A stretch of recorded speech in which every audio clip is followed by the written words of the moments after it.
उत्तर प्रदेश हमारी जमीन है। अब हम किसी के दरवाजे नहीं जा रहे हैं, हम अपनी ताकत बना रहे हैं। जिसको आना वो हमारे दरवाजे आए। आजाद समाज पार्टी के दरवाजे सभी के लिए खुले हुए हैं, भारतीय जनता पार्टी को छोड़ के। मैं किसी को भीड़ का हिस्सा नहीं बनाना चाहता। जिसके मुद्दे हैं, जिसकी इतनी संख्या पारी, उसकी इतनी हिस्सेदारी। नाम भी लेना है, काम भी देना है, सम्मान भी देना है, हिस्सेदारी भी देनी है। तो जिनके अलग अलग विषय हैं, उनके अलग अलग विषयों पर चर्चा होनी चाहिए। लड़ाई हम लोग मिलकर लड़ेंगे। जिसको रोका नहीं जा सकता, उसके खिलाफ इस तरह के तमाम तरह की साजिशें होती हैं। इन साजिशों से आजाद समाज पार्टी डरने वाली। जिनसे विरोध है उनसे कोई समझौता नहीं, जिनसे समझौता है उनसे कोई संघर्ष नहीं। बहुजन आइडियोलॉजी के लोग हैं, अपने विचारधारा के साथ खड़े हैं। जो भाजपा को उठाना चाहते हैं, उन सब लोगों को हमारे साथ आकर मदद करनी चाहिए। वो अपने राजनीतिक एजेंडे पे जहां तक उनको सूट करेगा वहां तक बोलेंगे, और हम वहां तक बोलेंगे जहां तक देश के हर व्यक्ति तक आवाज जाए। आतंकी मारे गए, इसका मतलब इसका श्रेय तो सरकार ना ले, ये तो श्रेय सेना को जाना चाहिए, या इसका श्रेय भी सरकार के लोग लेंगे। मुझे जिसका योगदान था उसके विषय में कहना था। मैंने कहा माजिद खान के बारे में भी, आदिल शाह के बारे में और कश्मीरियों के बारे में भी, जिन्होंने, जो पर्यटक वहां रह गए थे, डरे सहमे थे, उनको परिवार मान के उनको आसरा दिया, उनका साथ दिया, उनको एहसास कराया। हर जिले में लगभग 300 भांग की दुकान, देसी शराब की दुकान, मॉडल शॉप, कंपोजिट शॉप तो बनाई गई है। यानी कि मधुशाला, नशे की दुकानें तो खोली गई है, लेकिन पाठशाला नहीं खोली गई। आज मैंने पार्लियामेंट में 0 आवर में सवाल खड़ा किया, केंद्र और राज्य की लड़ाई में उत्तर प्रदेश की जनता पिस रही। भाजपा के सांसद है नवीन जैन, उनके साथ में आपकी एक तस्वीर वायरल हो रही है बड़ी। मैं उनको जानता ही नहीं था सही तरह से कि वो कौन है। शरीर में आखिरी सांस रहेगा, लहू आखिरी कतरा का। हम इस लड़ाई को लड़ते रहेंगे। हरियाणा का एक गांव है हिसार का भटाला, वहां पर दलित समुदाय के लोगों का पिछले 8 साल से बहिष्कार किया हुआ। ये अन्याय सिर्फ हरियाणा का नहीं, हालांकि हरियाणा में सामाजिक बहिष्कार के कई मामले आए। छापर का मामला भी है, खापड़ का मामला भी है। राजनीतिक शक्ति बनाए। जब हम पे राजनीतिक शक्ति होगी, किसी की हिम्मत नहीं होगी कि हमारा सामाजिक बहिष्कार, हम मानवता को मानने वाले लोग, हम किसका बहिष्कार नहीं करना चाहते। जब हम पे शक्ति होगी तो भी हम किसी का बहिष्कार नहीं करेंगे। जहाँ तक मैंने इस्लाम के बारे में जानकारी हासिल की है, तो वो जबरन किसी से धर्म परिवर्तन कराने को की आज़ादी नहीं देता, वो इसको गलत मानता है। जो भी आरोपी है, जो इसने अपराध किया, अगर वो सही आरोपी है तो उस पर कार्रवाई करो, लेकिन ये नहीं कि कहीं एक ने अपराध किया तो बुलडोजर चलेगा और दूसरे ने अपराध किया तो उसको मिठाई खिलाई जाएगी। एक व्यक्ति के साथ उसकी मॉब लिंचिंग हुई तो उसको 50 लाख का मुआवजा मिलेगा, और एक व्यक्ति के साथ मॉब लिंचिंग हुई उसकी FIR भी दर्ज नहीं होगी। लूटे पीटे लोगों को एकजुट करने का प्रयास कर रहा हूँ। आप साथ क्यों नहीं हो जाते हो इंडिया के लिए? तो उनमें से तो उन्हीं के कई टुकड़े हो गए हैं, तो वो तो खुद ही अलग अलग हो रहे हैं। तो जो खुद ही अलग अलग हो रहे हैं तो उनको मैं क्या जोड़ने काम करूँगा जाके? नजरअंदाज किया जा सकता है, लेकिन भूला नहीं जा सकता, क्योंकि एक सीट लगभग हम 4000 वोट से हारे। कुछ पार्टियों ने थोड़े से वोट हमारे ना काटे होते तो वो सीट हमारा विधायक वहां होता। हम 3 सीटें राजस्थान की बहुत नजदीक से हारे, 5000, 7000, 11000। मध्य प्रदेश की भी एक सीट हम लगभग 11000 वोट से हारे। संसद का मानसून सत्र जो है वो आखिरकार हंगामे के बाद में शुरू हुआ। ऑपरेशन सिंदूर से इसकी शुरुआत हुई। ऑपरेशन सिंदूर में तमाम दलों के नेताओं ने अपने भाषण दिए, अपना संबोधन किया, लेकिन उसी में एक भाषण था चंद्रशेखर आजाद का। आजाद समाज पार्टी के सांसद हैं और अध्यक्ष भी हैं। इन्होंने उस पहलू को उठाया जिस पहलू को प्रधानमंत्री नहीं उठा पाए और विपक्ष के बाकी नेता भी नहीं उठा पाए। आपने शुरुआत की थी आदिल शाह कश्मीरी से, जिसका कोई नाम नहीं ले रहा था। तो क्या इसीलिए चंद्रशेखर को जाना जाता है कि वो उनकी आवाज़ उठाएंगे जिनकी आवाज़ कोई नहीं उठाता? 2 चीज़ें हैं, 2 शख्स हैं जिनका बड़ा अहम योगदान है। देखिए, सर्वप्रथम तो मैं सेना को बधाई देता हूँ, और सेना के साथ साथ मैं कश्मीरियों को भी बधाई देता हूँ कि उन्होंने ऐसे समय में जो एक सोची समझी साजिश में, मैंने पहले दिन से उसको कहा कि पहलगाम का जो हमला है वो एक सोची समझी साजिश है, जिससे हमारे देश में सांप्रदायिक माहौल बने, दंगे बने, और हम लोग दुश्मन से नहीं आपस में लड़े। तो वहाँ सेना का जो पराक्रम है ऑपरेशन सिंदूर में, मैं उसको सल्यूट करता हूँ। और जो आज हमारे बीच में नहीं है, देश के आम नागरिक रहे हों, पहलगांव के वो पर्यटक रहे हों, या सेना के जवान रहे, उनके परिवार के प्रति जो है मैं उनको श्रद्धांजलि भी देता हूँ। उनके परिवार के प्रति अपना जो है आदरांजलि पेश करता हूँ। प्रकृति से प्रार्थना भी करता हूँ कि प्रकृति की अनुकंपा, आशीर्वाद उनके साथ रहे। रही बात आदिल शाह की या माजिद खान की, एक वो इस घटना में ये 2 शख्स जिन्होंने अपनी जिम्मेदारी को अदा किया, इन दोनों पे सभी को बोलना चाहिए था। मेरी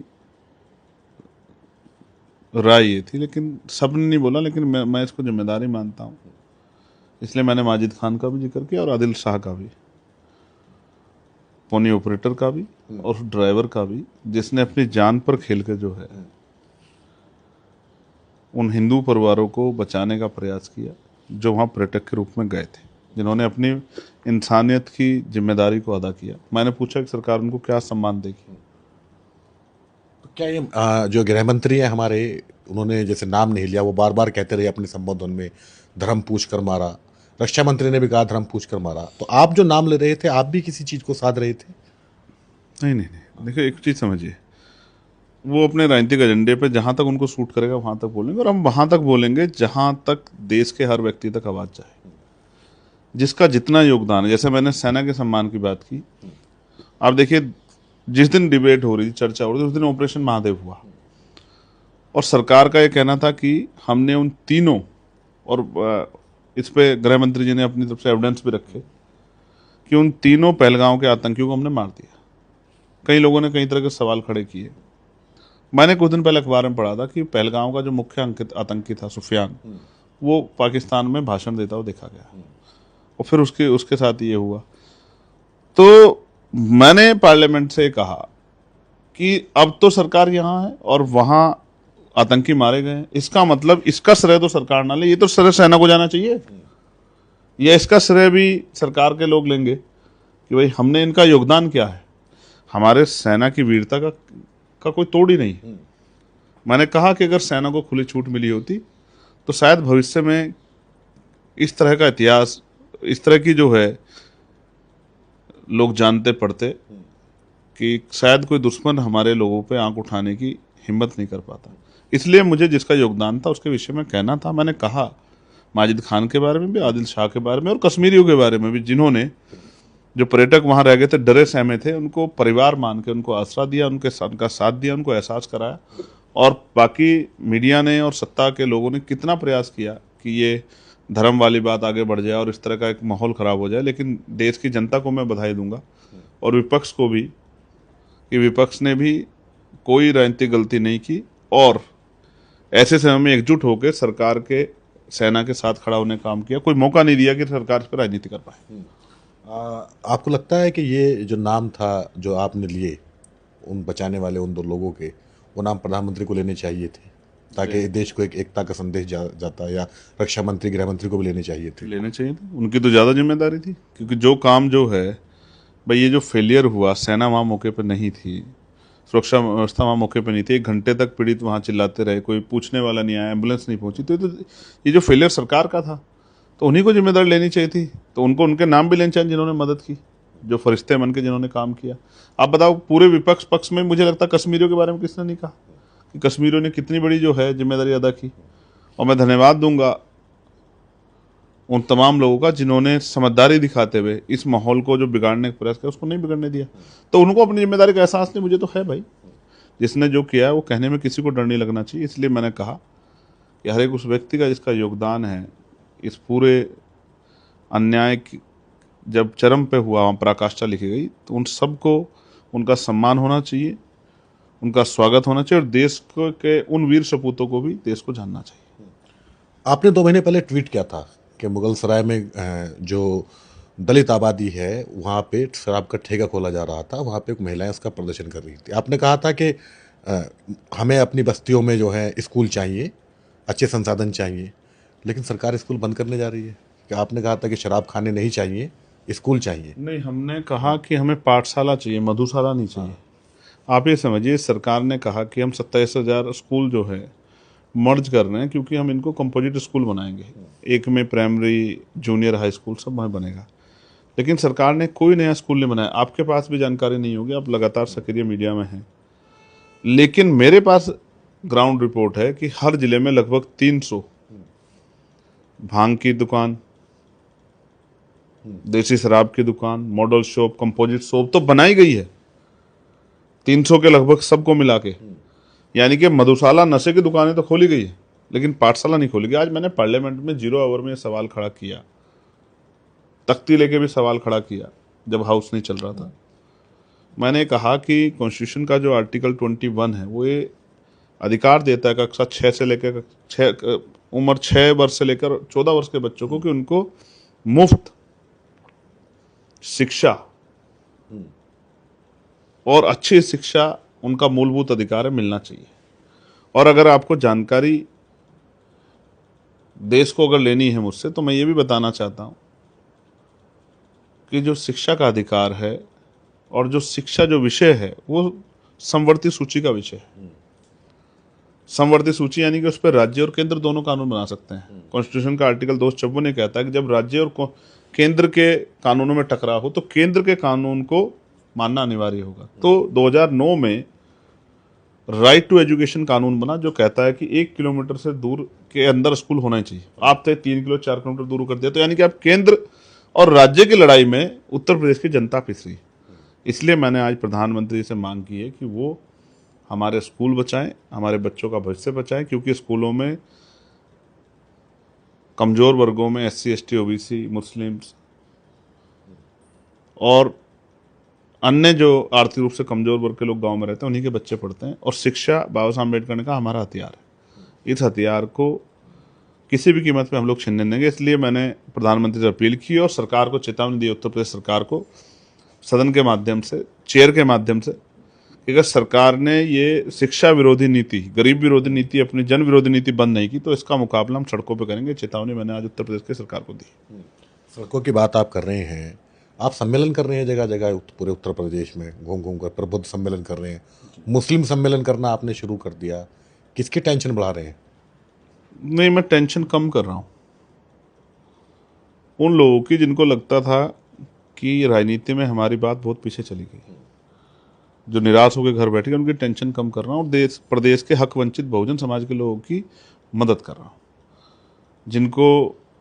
जिनके मुद्दों को, रोटी कपड़ा मकान रोजगार खेती किसानी सामाजिक न्याय, जिनसे छीन लिया गया, जिन पर चर्चा नहीं होती, नौकरी, औद्योगिक क्षेत्र, अच्छे स्कूल, अच्छे कॉलेज, यूनिवर्सिटियाँ, मेडिकल कॉलेज, ये जो तमाम जो है विषय हैं, इन पे जिस पे चर्चा नहीं हो रही है, उन पे चर्चा कराने का काम है, उन प्रबुद्धजन सम्मेलन के जरिए कर रहे हैं। और आपको जान के बड़ी खुशी होगी वसीम भाई कि 12 सम्मेलन के बाद उत्तर प्रदेश में कई बड़ी पार्टियों को ये एहसास हुआ कि आज़ाद समाज पार्टी अब उन पे किसी पे भी रुकने वाली नहीं। पर टेंशन की बात मैंने शायद उन्हीं के लिए कही।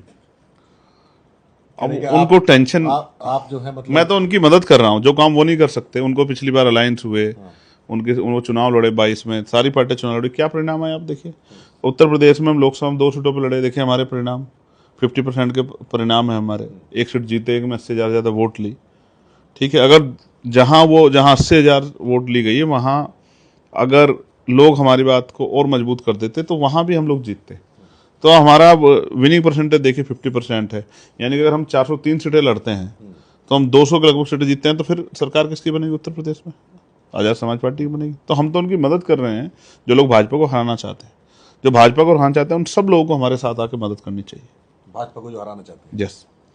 भाजपा के सांसद हैं नवीन जैन और एक और सांसद है नॉर्थ ईस्ट के इंद्रहंग सुब्बा, उनके साथ में आपकी एक तस्वीर वायरल हो रही है, बड़े लोग उस पर कमेंटबाजी कर रहे हैं कि क्या है उस तस्वीर का? देखिए, तस्वीर 2 सांसदों का आप जिक्र कर रहे हैं, और एक तस्वीर जिसके बारे में शायद आप जानना चाहते हैं, वो तस्वीर रेल भवन की है। माननीय रेल मंत्री से मैं अपने क्षेत्र के विषयों को लेकर, क्योंकि मुझे नजीबाबाद से मुंबई तक एक ट्रेन चलवानी है, और जो ट्रेन सहारनपुर से लखनऊ जाती थी वो भी बंद है। हमारे यहाँ कालाखेड़ी में नगीना शहर के अंदर एक रेलवे का फाटक है, इस पर निर्माण कार्य शुरू हुआ था मेरी एप्लीकेशन के बाद, लेकिन वो बीच में रुक गया, लोगों को परेशानी हो रही है। मैं गया था क्षेत्र में, लोगों ने मेरे सामने रखा, और कई अंडरपास और ओवरब्रिज बनने, उनको लेके मैं उनके पास गया था। वहीं मैं उनको जानता तो नहीं था, वहीं उनसे मुलाकात हुई, क्योंकि शायद जिनका जिक्र आप करें वो राज्यसभा में है। और इंद्रहंग सुब्बा जो सिक्किम क्रांतिकारी मोर्चा के MP हैं, वो मेरे साथ फ्लोर लीडर हैं अपनी पार्टी के, वो उनको तो मैं जानता हूँ। तो मैं तो जिन शख्स का आप जिक्र कर रहे हैं, नाम बता रहे हैं, उनसे मैं पहली बार मिला हूँ, उससे पहले मैं कभी मिला नहीं हूँ। उसी दिन वहाँ वो भी मिलने गए थे और मैं भी मिलने गया था। मंत्री जी ने जो रेल भवन में अपनी समस्या को लेके जिन जिन की एप्लीकेशन थी उनको समय दिया था, मैं उसी समय गया था, उसी दिन उनसे मुलाकात हुई, और बस यही जय भीम हुई, जानकारी हुई कि हम इन पदों पे हैं, इस पार्टी चुने, और मैं अपना मिलके फिर मंत्री से चलाया। बाकी उसका कोई राजनीतिक मकसद नहीं है उस तस्वीर का। वो उन्होंने ही पोस्ट करी उस तस्वीर को सोशल मीडिया पर, आपके हैंडल से तो पोस्ट नहीं हुई। नहीं, मैं उनको जानता ही नहीं हूँ उस तरह से कि भाई मेरे उनके कोई बहुत अच्छे रिश्ते हों या मैं पूर्व मिला हूँ। पहली बार मैं उनसे वहीं मिला, उन्होंने इंट्रोडक्शन दिया, मैं तो जानता भी नहीं, राज्यसभा के मेंबर है। तो उन्होंने पोस्ट की होगी, मुझे तो जानकारी भी आपसे मिल रही है कि उन्होंने जो है पोस्ट की। और पोस्ट की तो इसमें कोई चोरी भी नहीं है, उन्होंने अपनी जो है भावनाएं जो है वो व्यक्त की। भाई अगर मैं आपसे मिला और उन्होंने वो पोस्ट की है तो इसमें कोई चोरी तो नहीं है। लेकिन मैं उनको जानता ही नहीं था सही तरह से कि वो कौन है। मैंने तो आपके द्वारा जब बताएगा तब फिर उसको जो है कंसिडर किया कि वो कौन है। और मैं फिर स्पष्ट कर दूं कि हमारा वैचारिक विरोध जो है, जिनसे विरोध है उनसे कोई समझौता नहीं, उनसे समझौता है, उनसे कोई संघर्ष नहीं। बहुजन आइडियोलॉजी के लोग हैं, अपने विचारधारा के साथ खड़े हैं। फूले, साहू, पेरियार, अंबेडकर, मान्यवर काशीराम साहब की विचारधारा को मानने वाले लोग हैं और अपनी विचारधारा पर बढ़ने मिटने वाले लोग हैं। उससे किसी तरह कोई समझौता हम लोग बर्दाश्त नहीं कर सकते। और मैं ये कहना चाहता हूँ, जिसको रोका नहीं जा सकता उसके खिलाफ इस तरह के तमाम तरह की साजिशें होती हैं। इन साजिशों से आज़ाद समाज पार्टी डरने वाली नहीं। हमारा कार्यकर्ता बहुत मजबूत है और वो जानता है कि हम मिट सकते हैं लेकिन झुक नहीं सकते। हम जिस कारवा को आगे लेके चले हैं, महापुरुषों के विचार को आगे बढ़ाने के लिए, उसमें हम लोग जब तक हम में लहूगा आखिरी कदर हम लोग संघर्ष करते रहेंगे। बसपा के लोग बड़ा इल्ज़ाम लगाते हैं, कह रहे हैं कि मिशन कमज़ोर कर रहे हैं, मिशन में जो है फूट डाल रहे हैं। देखिए ऐसा है वसीम भाई, हालांकि मैं उनका नाम भी नहीं लेना चाहता, अब आपने नाम लिया है। उनके पास यही काम है कि वो आज़ाद समाज पार्टी के कार्यकर्ताओं ने क्या किया क्या नहीं किया, चंद्रशेखर ने, इस बात पे वो अपना टिप्पणी करते रहें। और हम पे ये काम है, उनकी राजनीति यहीं तक और हमारी राजनीति यह है कि उत्तर प्रदेश या देश में जब भी कहीं किसी के साथ अन्याय हो, उसकी हम लोग आवाज़ बने, उसकी आवाज़ को उठाएं। और उत्तर प्रदेश में जो अन्याय हो रहा है उस अन्याय को रोकने के लिए हम उत्तर प्रदेश में जो लोकतंत्र में अन्याय रोकने के लिए शक्ति है वो वोट से बनती है, उस शक्ति को बनाने के लिए मेहनत कर रहे हैं और हम अपने कार्य को निरंतर जारी रखेंगे। आपने कल देखा हो सदन मैंने तमिलनाडु का विषय उठाया। अब तमिलनाडु में हमारा राजनीतिक संगठन नहीं है, लेकिन वहाँ के लोगों की भी कोई समस्या होती तो वो आती है, हम उस विषय को भी उठाते हैं। छत्तीसगढ़ में कोई समस्या होती है, छत्तीसगढ़ में भी आपने देखा सतनामी समाज के 250 बच्चे जेल गए थे, एक आंदोलन वहाँ हुआ था, उसमें विवाद हुआ और मैं वहाँ 3 बार गया। मैंने पार्लियामेंट में विषय उठाया, उनकी बेल भी हुई, उन सब लोगों ने मेरा धन्यवाद भी किया। राजस्थान का विषय हो, झालावाड़ का, जिसके लिए मैं, जिन सीढ़ियों से लोग जूते रख के जाते हैं उन सीढ़ियों पर बैठ के मैं और हमारे साथी हनुमान जी और हमारे साथी जो हैं वो प्रोटेस्ट कर रहे थे, बहन भी थी। ये इस बात का उदाहरण है कि आज़ाद समाज पार्टी, बिहार का विषय माँ बोधि बुद्ध विहार का, बोध गया का, उस विषय को लेकर लगातार हम लोग जो हैं, मैंने पार्लियामेंट में भी उसको उठाया। तो मैं आपको इसलिए मैंने 3-4 स्टेट गिराए। एक अभी हरियाणा के लिए मैं गया था, मौली गांव में एक विवाद हुआ था बारात को लेके। ये इसलिए मैंने आपको गिनाया कि आज़ाद समाज पार्टी का भीमार में काम पूरे देश के अंदर है और वहाँ से जो भी विषय आते हैं उनके लिए हम लोग 24 घंटे तैयार हैं। हमारा काम ही है, बाकी कोई आरोप लगाए कोई इधर की वजह से हमें कोई फर्क नहीं पड़ता। हम अपना काम करें और जब तक हमें, फिर मैं कह रहा हूँ, हिम्मत रहेगी, हमारे में शरीर में आखिरी सांस रहेगा, लहू आखिरी कतरा रहेगा, हम इस लड़ाई को लड़ते रहेंगे। हरियाणा का आपने जिक्र किया, हरियाणा का एक गांव है हिसार का भटाला, वहां पर दलित समुदाय के लोगों का पिछले 8 साल से बहिष्कार किया हुआ है। कई बार आयोग बना, जांच भी हो रही है, सब कुछ हुआ और बहुत से बच्चे ऐसे हैं कि उनकी पढ़ाई छूट गई है। देखिए ये अन्याय सिर्फ हरियाणा का नहीं, हालांकि हरियाणा में सामाजिक बहिष्कार के कई मामले आए, छापर का मामला भी है, खापड़ का मामला भी है और भी कई मामले, ये मौली का भी बहिष्कार जैसा ही मामला हुआ है। तो मैं इसमें समझता हूँ कि मैंने वहाँ के संगठन से अपील की है कि वो राजनीतिक शक्ति बनाए।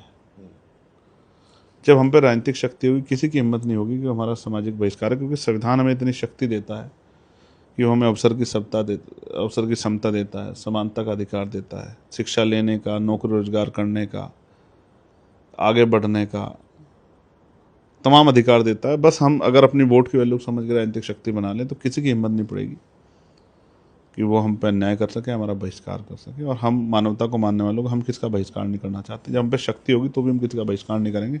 बस हम चीज़ें सबके लिए आसान करेंगे, सबको अच्छी शिक्षा मिले, सबको अच्छी चिकित्सा मिले, सबको रोजगार मिले, महिलाओं को सशक्तिकरण हो, महिलाओं को रोजगार मिले, अच्छे कॉलेज बने, अच्छे यूनिवर्सिटी बने, अच्छे मेडिकल कॉलेज बने, अच्छे इंफ्रास्ट्रक्चर आए, अच्छे जो क्षेत्रों में जहाँ रोजगार के लिए अवसर है वहाँ उद्योग धंधे लगे, किसानों को उनकी आमदनी जो है वो बढ़े, और भी जो है कानून व्यवस्था अच्छी हो, भर्तियां जो निकले वो निष्पक्ष हों,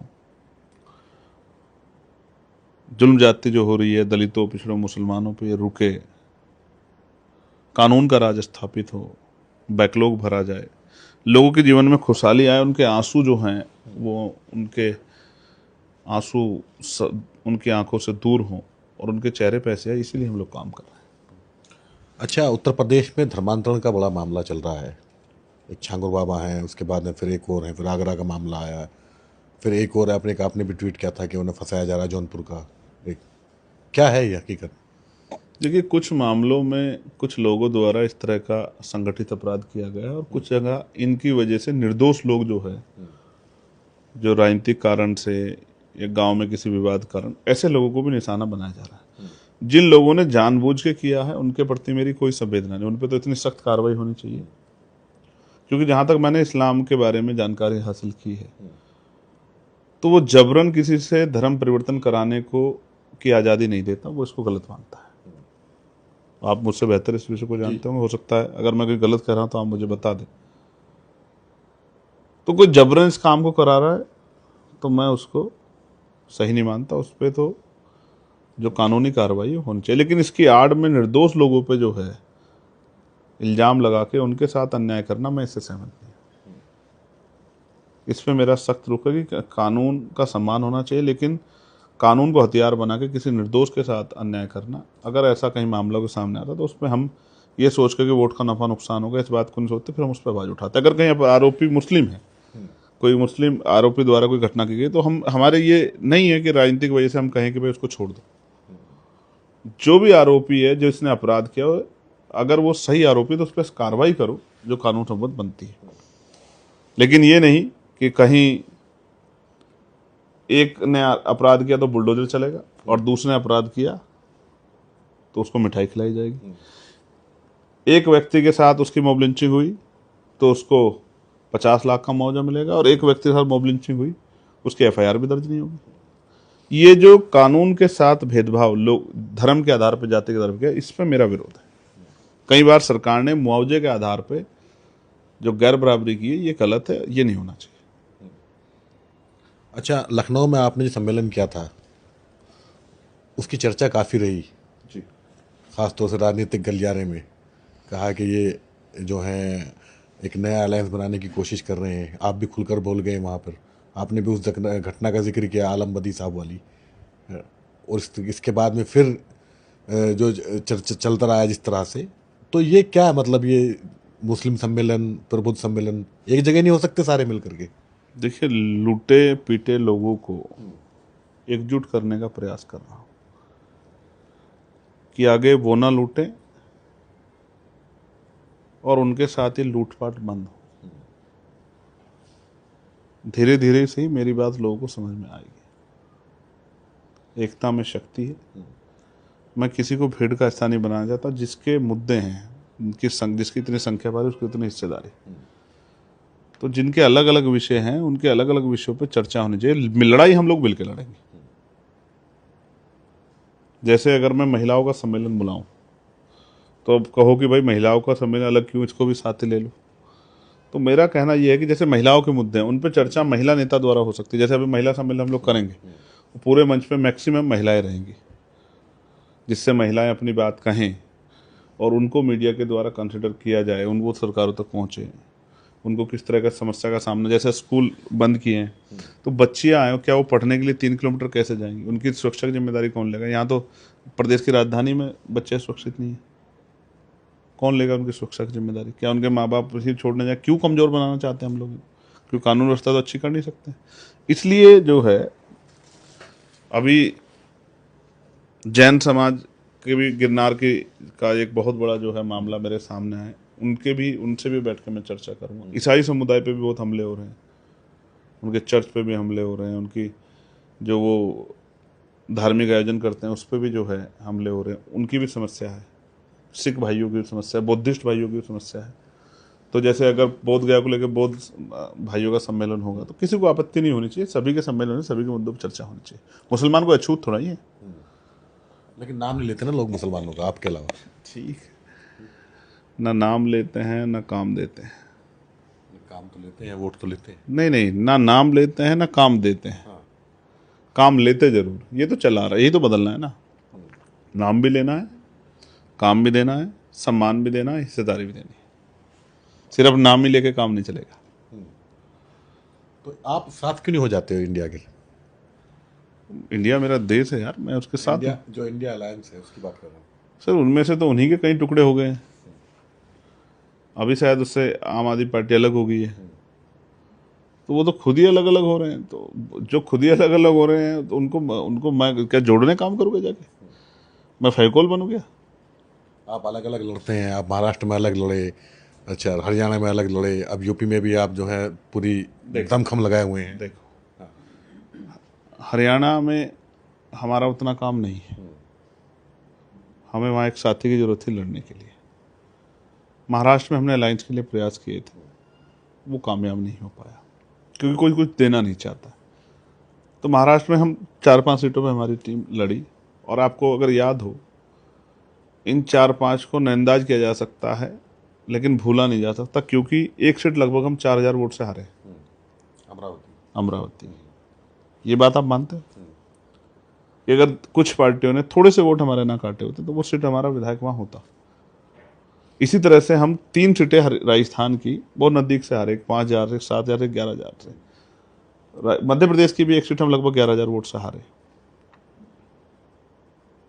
और वहां बसपा को लगभग 11000 ही वोट मिले। उत्तर प्रदेश हमारी जमीन है।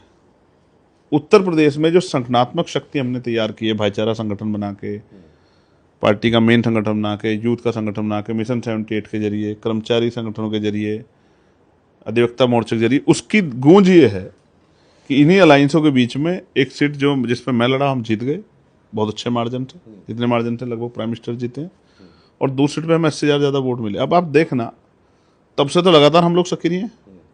अगले 6 महीने में बाद देखना, आप ही कहोगे कि आज़ाद समाज पार्टी को किसी दूसरी पार्टी की जरूरत नहीं है, क्योंकि उसने अपने संगठनात्मक शक्ति से और अपने विचारों की शक्ति से, अपने मैनिफेस्टो से सब लोगों के दिलों में जगह बना ली, और उनका काम तेजी से आगे बढ़ रहा है। अब हम किसी के दरवाजे नहीं जा रहे, हम अपनी ताकत बना रहे हैं। जिसको आना वो हमारे दरवाजे आए। आज़ाद समाज पार्टी के दरवाजे सभी के लिए खुले में, हम सिर्फ भारतीय जनता पार्टी को छोड़ के। मतलब आप कहना चाह रहे हैं कि सत्ताधीश आप बनाएंगे 27 का? हम क्या, जनता बनाएगी। संगठन में शक्ति होती है, और संगठन जितनी तेजी से आगे बढ़ रहा है, काम कर रहा है, वो किसी छिपावा नहीं है। मुझे भीम आर्मी आज़ाद समाज पार्टी के बहादुर, सच्चे, ईमानदार और संघर्षशील कार्यकर्ताओं पे, नेताओं पर भरोसा है कि वो इस बार उत्तर प्रदेश में अपनी ताकत बना के रहेंगे, और उत्तर प्रदेश में जो सत्ता इस समय भारतीय जनता पार्टी, उसको उखाड़ के फेंक देंगे। यानी आखिरी सवाल है, आप बसपा का विकल्प बन चुके हैं या अभी वो प्रक्रिया अभी जारी है? तो आप बार बार उनका नाम लेके जो है, क्यों उनको चर्चा में लेके आ रहे हैं? मैं उन पर कोई बात ही नहीं करना चाहता। आज़ाद समाज पार्टी को का लक्ष्य भारतीय जनता पार्टी को सत्ता से हटाना है, और हक वंचित बहुजन समाज के लोग सत्ता में लाना। इसमें कोई तीसरी पार्टी आएगी नहीं बीच में। ये सीधा मुकाबला आज़ाद समाज पार्टी और बीजेपी के बीच ही होगा, आप देख लेना। सीधा मुकाबला आज़ाद समाज पार्टी और भारतीय जनता पार्टी के बीच होगा, ये कहना है नगीना से लोकसभा सांसद और आज़ाद समाज पार्टी के सुप्रीमो एडवोकेट चंद्रशेखर आज़ाद का। नगीना में इन्होंने अपने आप को साबित किया है, क्या उत्तर प्रदेश में साबित कर पाएंगे? ये उत्तर प्रदेश का विधानसभा का चुनाव